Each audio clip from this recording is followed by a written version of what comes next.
बिस्मिल्लाहिर्रहमानिर्रहीम। अस्सलाम वालेकुम। आज 14 सितंबर बरोज़ सोमवार हम बात करेंगे मनी लॉन्ड्रिंग केस में शहबाज शरीफ एहतसाब अदालत में पेश हुए हैं। बड़ी अहम कार्रवाई हुई है और वहीं पे अता तारड़ ने जो दरख्वास्त दी हुई थी हमज़ा शहबाज के हवाले से जो पंजाब हुकूमत को, उसका भी आज फ़ैसला आ गया है, वो भी मैं आपके साथ शेयर करूँगा।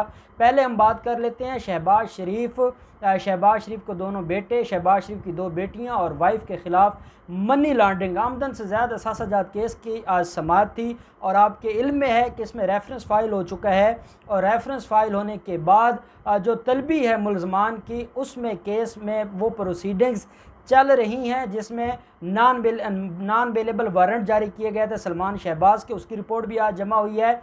हमज़ा शहबाज क्योंकि पिछली दफ़ा भी पेश नहीं हुए थे और अब उनका कोरोना वायरस का टेस्ट पॉजिटिव आ गया है, वो आज भी पेश नहीं हुए। और नुसरत शहबाज और जो उनकी जवेरिया बेटी है उनकी तलबी का भी आज रिपोर्टें आनी थी और उसके ऊपर भी नैब ने बताना था कि क्या कार्रवाई हुई है। आज अदालत में जब केस की समाअत होती है और अदालत में केस की समाअत शुरू होते ही शहबाज शरीफ क्योंकि आज अदालत में पहुंच गए थे, उनकी दूसरी बेटी भी साथ थी। और जब केस की समाअत शुरू होती है तो शहबाज शरीफ अपने हाई कोर्ट के ऑर्डर्स लेकर आ जाते हैं। ये कौन से ऑर्डर्स हैं? ये वो ऑर्डर्स हैं जो आशियाना हाउसिंग स्कीम में शहबाज शरीफ के हक़ में एक फ़ैसला आया था और लाहौर हाई कोर्ट ने उनकी दरख्वास्त ज़मानत मंजूर की थी। और उसके बाद फिर जो कैंसलेशन ऑफ बेल मूव की गई थी नैब की तरफ से सुप्रीम कोर्ट में, जिसमें आसिफ सईद खोसा साहब ने जजमेंट दी थी और काफ़ी डिटेल मेरिट्स को डिस्कस किया था, जिसके बाद विक्ट्री स्पीच भी की गई थी शहबाज शरीफ की तरफ से। आज शहबाज शरीफ बतौर सबूत वो ऑर्डर लेकर आए और अदालत से कहा है कि मैं उस ऑर्डर में से कुछ चीज़ें पढ़कर सुनाना चाहता हूं, जिसमें उस वक्त ऑनरेबल हाई कोर्ट ने ये कहा था कि जो नैब है वो किस तरीके का काम कर रहा है और वो अपनी जुरिस्डिक्शन से बाहर जाकर काम कर रहा है। तो अदालत में उसको ऑर्डर को पढ़कर सुनाने की इजाज़त तलब की शहबाज शरीफ ने। साथ अमजद परवेज़ साहब जो कि कौंसल हैं शहबाज शरीफ के, वो भी अदालत में मौजूद थे। जो अमजद परवेज़ साहब थे वो बार बार मना कर रहे थे और रिक्वेस्ट कर रहे थे शहबाज शरीफ को कि वो ये जो ऑर्डर है ये इस मामले को अभी न छेड़ें। अभी दरख्वास्त थी जो एग्जेम्प्ट की जाए हाज़री जवेरिया की, जो कि बेटी है शहबाज शरीफ की, और उसके ऊपर आज बहस होनी थी और अदालत में उसके ऊपर समाअत होनी थी। अमजद परवेज़ साहब ये चाहते थे कि पहले हम वो जो हाज़री से इस्तिस्ना लेनी है वो इस्तिस्ना ले लें और बाद में इस मामले को छेड़ें, बजाय इसके कि हम जज को गुस्सा दिला दें और गुस्सा दिलाने के बाद शायद हमारी दरख्वास्त ही खारिज हो जाए। तो अमजद परवेज़ साहब इसको टेक्निकली डील करना चाहते थे, लेकिन शहबाज शरीफ की जो आदत है वो जज्बाती होकर इस मामले को देखना चाह रहे थे। अदालत ने इस्तफसार कर लिया, अदालत ने पूछ लिया कि शहबाज शरीफ साहब क्या आप कहना चाहते हैं। उन्होंने कहा जी मैं एक ऑर्डर है जो लाहौर हाई कोर्ट का वो मैं लेकर आया हूँ। एक तो मैं वो चाहता हूँ कि मैं अदालत में जमा करवा दूँ और दूसरा मैं ये चाह रहा हूँ कि मैं वो पढ़ कर आपको सुना दूँ। अदालत ने कहा कि आप किस चीज़ के हवाले से ऑर्डर है? तो उन्होंने कहा जी नैब के किरदार के ऊपर मेरे केस में जो ऑनरेबल हाई कोर्ट के रिमार्क्स हैं वो मैं बताना चाहता हूँ। तो अदालत ने कहा कि ये कौन सी स्टेज है ऐसी बातें करने की? अभी आपके खिलाफ रेफरेंस फाइल हुआ है, अभी तलबी हो रही है, अभी समनिंग हो रही है, अक्यूज़ जो लोग हैं जो मुलजमान हैं उनकी अभी फ़र्द जुर्म लगेगा। फ़र्द जुर्म लगने के बाद एविडेंस आएगी तो तब आपके पास मौका होगा सारे ट्रायल में, जब आप चाहें बोल भी सकते हैं, आप एविडेंस भी दे सकते हैं, आप डॉक्यूमेंट्स भी दे सकते हैं।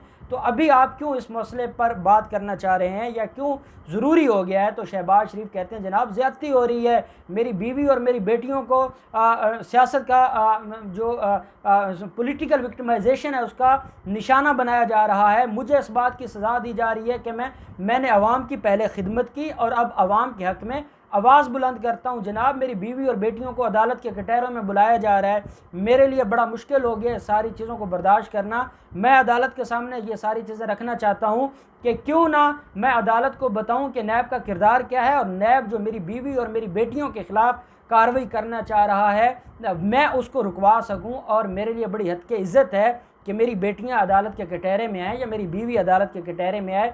और हमारा मुआशरा ऐसी चीज़ों की इजाज़त नहीं देता। हमारे मुआशरे में औरत की बड़ी इज़्ज़त है, हमारे माशरे में औरतों के हकूक़ की बात होती है, तो ये कैसे मेरी बीवी और मेरी बेटियों के वारंट जारी कर सकते हैं और उन्हें गिरफ़्तार करने के हुक्म अहकामात आ सकते हैं। तो ये सारी चीज़ें मुझे अदालत से शिकवा है और मैं अदालत से कुछ बातें करना चाहता हूँ जो मेरे दिल में हैं। अदालत ने कहा कि इसके लिए आपके वकला भी मौजूद हैं और आपका प्रॉपर फोरम नहीं है। अगर आपको ये लगता है कि हमने जो उनको समन किया है, समनिंग ऑफ अक्यूज्ड है, अगर आपको उसके ऊपर कोई इशू है तो आपके पास फोरम है, आप हायर फोरम पे जाएं और उसको चैलेंज करें।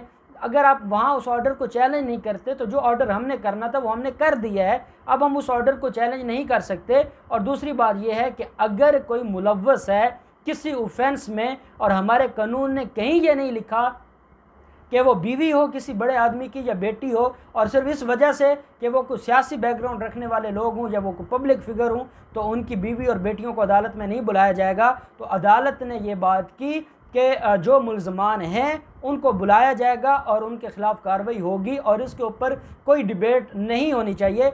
इतने में जो नैब के प्रोसिक्यूटर थे उन्होंने कहा कि जनाब, जब ये अपनी बीवी और बेटियों को अपने करप्शन में मुलव्वस करते हैं, अपने काले धंधे में मुलव्वस करते हैं, तब इनको बीवी और बेटियों की इज़्ज़त की परवाह नहीं होती, तब इनको वीमेन राइट्स नज़र नहीं आते, जब मुआशरती रवायात नज़र नहीं आती और जब इनको बुलाया जाता है कि कोई गैर कानूनी काम हो गया तो तब ये आकर रोना रोते हैं मुआशरती रवायात का और तब ये एथिक्स की बात करते हैं। तो जब कोई गैर कानूनी काम करेगा या जब कोई क्राइम करेगा तो उसको उसका जवाब तो देना पड़ेगा और इसके बगैर कोई चारा नहीं है। मैं जब ये सारी गुफ्तगू और अदालत की प्रोसीडिंग्स देख रहा था और मैंने शहबाज शरीफ की हालत भी देखी, उनको काफ़ी परेशानी थी और उनके वकील ने आज इसके ऊपर बड़ी बहस की है कि बीवी और बेटियों को क्यों बुलाया जा रहा है।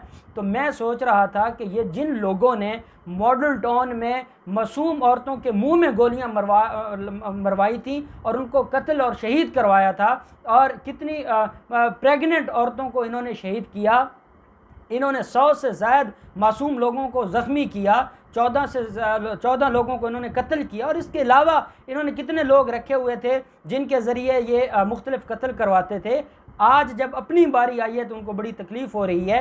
काश यही दर्द और यही दुख जो आज शहबाज शरीफ की आंखों से नज़र आ रहा था और जो पशेमानी नज़र आ रही थी, जो परेशानी नज़र आ रही थी, वो 17 जून को भी नज़र आई होती जब मासूम लोगों को शहीद किया जा रहा था और औरतों के मुंह में गोलियां मरवाई जा रही थी। तो ये अब वक्त गुजर गया है और ये वक्त हमेशा एक जैसा नहीं रहता और ये अल्लाह का निज़ाम है। चाहे अदालतों से उनको इंसाफ रिलीफ मिल जाए, चाहे वो मैनेज कर लें, चाहे वो पुलिस को मैनेज कर लें, लेकिन अल्लाह की अदालत में कोई माफ़ी नहीं है और वहाँ सिर्फ इंसाफ होता है और वो इसी दुनिया में दिखाता है। और वो ये दिन देख रहे हैं कि जब इनकी बीवी और बेटियों को अदालतों में तलबी शुरू हो गई है। अदालत में जो जज साहब थे उन्होंने इस्तफसार किया और अमजद परवेज़ साहब से कहा कि आप केस का जो दरख्वास्त हैं इनके ऊपर मेरिट के ऊपर बहस करें और अदालत देखेगी कि क्या इनको कोई रिलीफ मिलता है या नहीं मिलता।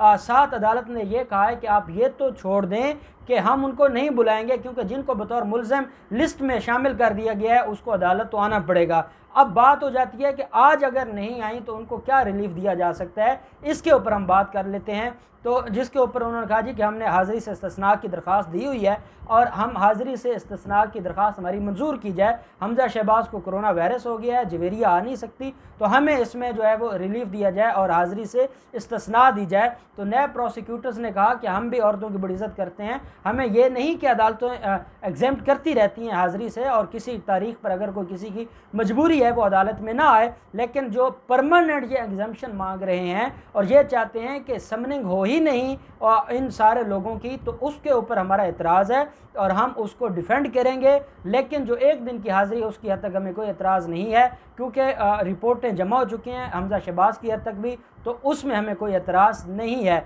अदालत ने 29 सितंबर के लिए केस की समाअत को मुलतवी कर दिया है। अदालत ने जो बकिया मुल्ज़मान हैं उनकी जो तलबी है उसको दोबारा नोटिस और वारंट जारी कर दिए हैं और अदालत ने कहा है कि अगली तारीख पर अगर ये लोग नहीं आएंगे तो फिर हम इनके ख़िलाफ़ कार्रवाई कर देंगे और फिर हम कोई दरख्वास्त एक्सेप्ट नहीं करेंगे, क्योंकि अदालत ने कहा है कि रेफरेंस फ़ाइल हो गया है, कापियाँ मुल्ज़मान को दे दी हैं और अब हमने इसमें फ़र्द जुर्म लगाना है। तो हम नहीं चाहते कि ये मामला लिंगर ऑन हो या ये मामला डिलेइंग की तरफ जाए, हम चाहते हैं कि इस मामले को हम जल्द अज जल्द डिसाइड करें।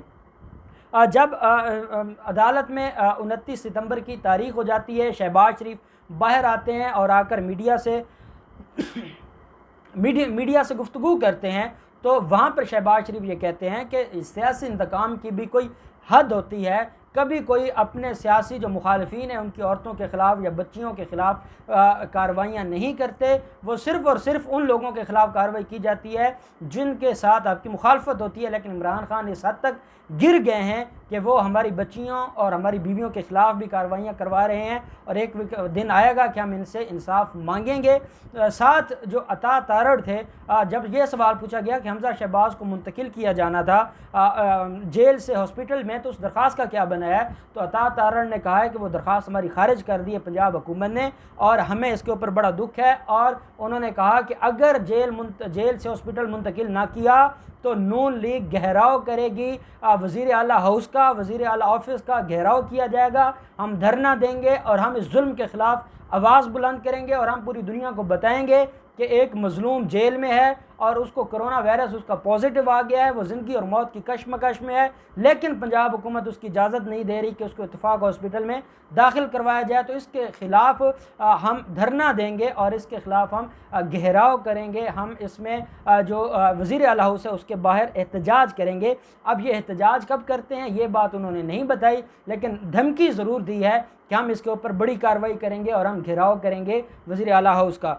साथ जब यह सवाल पूछा गया कि जो आपकी दरख्वास्त खारिज हुई है पंजाब हुकूमत की तरफ से, क्या आप इसको अब हाई कोर्ट में ले जाएंगे, लाहौर हाई कोर्ट में चैलेंज करेंगे, तो उसके ऊपर शहबाज शरीफ का ये कहना था कि हमारे वकला मौजूद हैं, आज हम इसके ऊपर मीटिंग करेंगे कि क्या हमने एहतसाब अदालत में दरख्वास्त देकर उसकी इजाज़त लेनी है या लाहौर हाई कोर्ट से इजाज़त लेनी है। वो हमारे वकला जो हमें मशवरा देंगे उस हिसाब से हम दरख्वास्त फ़ाइल करेंगे, लेकिन हमजा शहबाज को हम हर हाल में हॉस्पिटल मुंतकिल करवाएंगे क्योंकि उनकी ज़िंदगी को ख़तरा है और हम इतना बड़ा रिस्क नहीं ले सकते। अब देखते हैं कि हमजा शहबाज की दरख्वास्त पर वो किस फोरम पर चैलेंज करते हैं, क्या रिलीफ मिलता है और शहबाज शरीफ के केसेस में क्या डेवलपमेंट होती है। जो भी डेवलपमेंट होगी हम आपके साथ शेयर करते रहेंगे। अल्लाह पाक पाकिस्तान का हामी नासिर हो। बहुत शुक्रिया। अल्लाह हाफिज़। पाकिस्तान जिंदाबाद।